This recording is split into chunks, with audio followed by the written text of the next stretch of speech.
Let's talk about Lincoln for a second. This is where we're going to transition away from talking about recruiting and all that right now. Let's talk about your days back in Nebraska. And like I said, you played from 96 to 99. You were second team All-American in 99. You were first team All-Conference guy then. Talking about recruiting, what was the recruiting process like for you coming out of Springfield? Kickapoo High School, is that correct?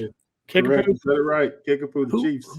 The Chiefs. Who was your? Maybe they might have to change that now. I don't know. I think I heard they're changing. That's a different conversation. But yeah, that sounds like a name that probably.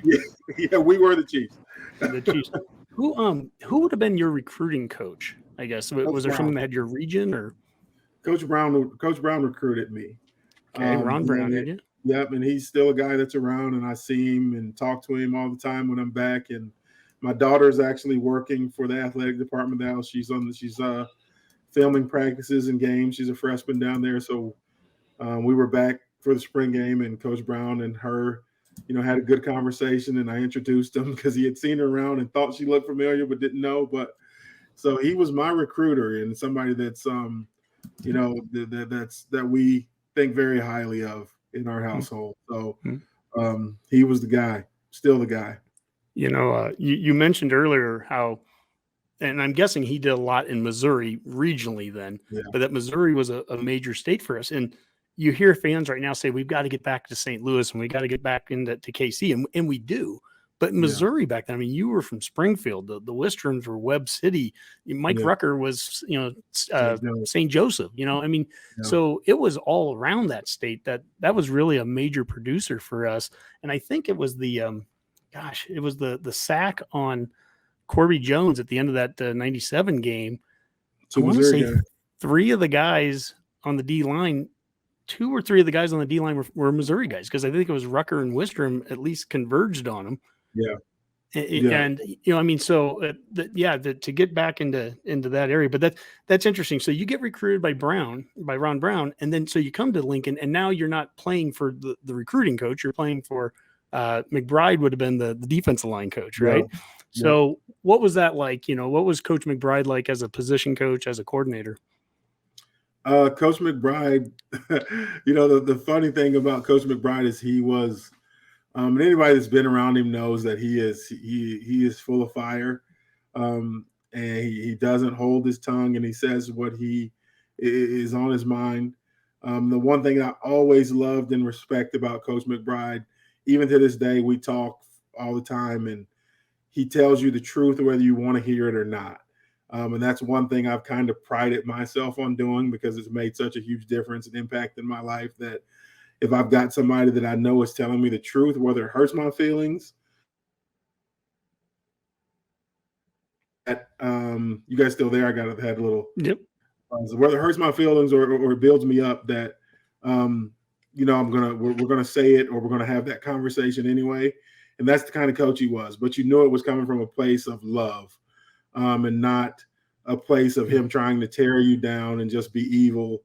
It was coming from a place that he wanted to build you up, but in order to build you up, he had to tell you what your faults were or what your good things were, that was good about you. So just a great man, somebody that that I love and is very near and dear to me, and one of the greatest coaches, I say, in college football history. Coach Osborne gets a lot of praise, as he should, for the winning that was done when those guys were around. But Coach McBride should be just as high in regard, in my opinion, because defensively he was our head coach. That was our leader. Coach Osborne was our overall leader, but defensively, that was the guy that stirred. That was the guy that stirred the drink. He was the straw that stirred the drink. So for me, Coach McBride, he's the man. He is the man. He's the dude.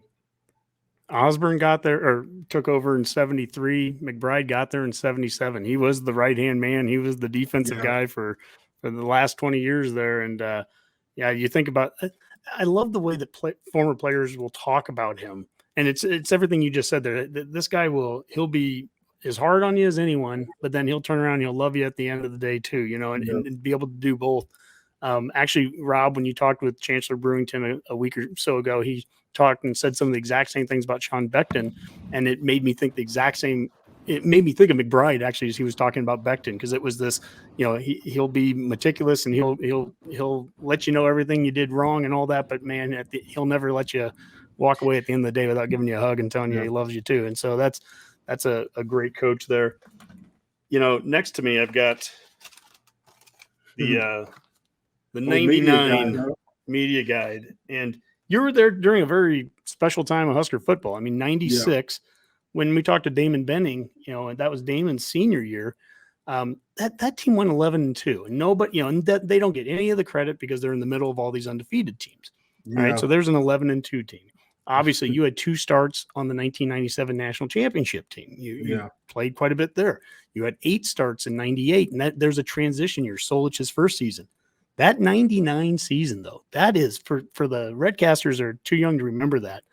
What an unbelievable team that was. I mean, if we just have maybe 7 less fumbles in one game against Texas, it was ridiculous. But if we just don't have those that one game, very close loss. I mean, that team went, I think, 12-1, and that Tennessee game, the final game of Coach McBride at Nebraska, that was such an impressive team and great players. You were on it, the Brown, Ralph and Mike. I mean, Carlos Polk. You can go down the list. Vanden Bosch. I mean, it was just a great group of guys. Kelsey.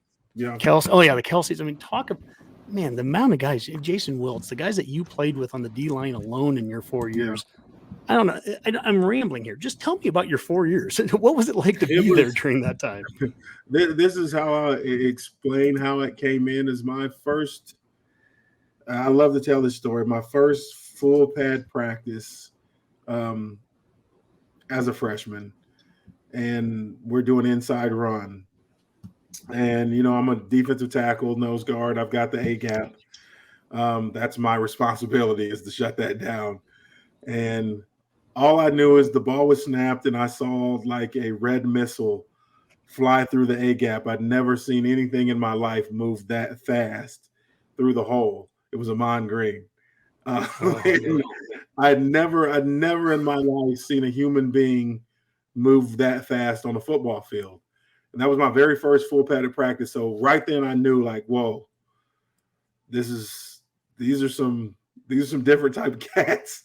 Like, we're not back in Springfield, Missouri anymore. Like, this is different. There's 200 of me out here, right? There's everywhere there's a dude that can make things happen in a very big way. Big people moving fast. I caught up pretty fast to the speed of the game. Luckily I didn't redshirt as a freshman. I played some as a freshman. But that was like my eye opening. That was like my moment of like, whoa. Like, this who was blocking you on the offensive line on that play? Aaron Taylor. Aaron Taylor. Not too shabby.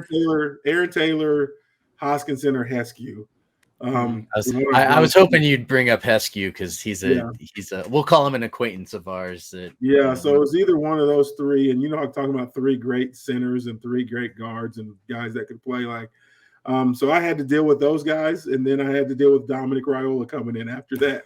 So practice was a lot harder than games, and that was the difference in our teams. Like, we got into games and it was so easy because the amount of talent on our team, and the battles that we had one-on-one with the guy across from us, were the best players in the country, right, at those positions. So once we got to the game, it was easy because you weren't playing Outland Trophy winners.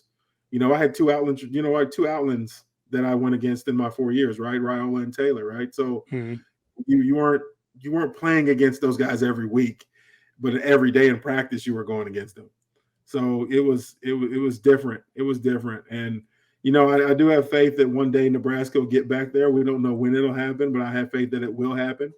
And I have faith that the borders will get locked down in one of these classes, that will get, 12 of these guys to say, hey, we're staying home and we're going to build this thing back the right way. But until that time, we're going to keep doing what we're doing at Warren Academy to send out quality talent to help build up, the state and the kids around here.